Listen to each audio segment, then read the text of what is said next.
မပြောင်းဘူးတစ်ခုတည်းပဲအဲ့ဒါဘာလဲဆိုတော့ absolute monarchy လို့ခေါ်တဲ့အကျိုးမဲ့ဘယင်စနစ်ဒီစနစ်အောက်မှာကျွန်တော်တို့ကနေခဲ့ရ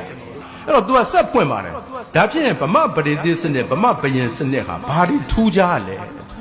သူ့ရဲ့အယူဆကတော့ထူးခြားချက်ကြီး၃ခုရှိပါတယ်ဘယင်မကြည်တာနဲ့တပြိုင်နက်ယာရုပြုတ်ဝင်နေမကဘူးအချိန်မရွေးဇက်ပြုတ်သွားတယ်ဒီသဘောရှိတာဒါကြောင့်မို့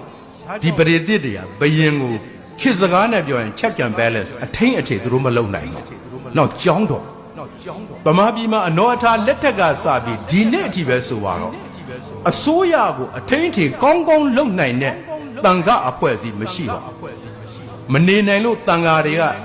တမျိုးသားလုံးအရေးမို့ဝင်ပါရင်လည်းအကြမ်းဖက်ဖြူပွဲခံရတာအစင်လာကြီးလိုဖြစ်နေတယ်။စောတကတက်စရာရှိတာကျွန်တော်တို့မြန်မာမှုမှာ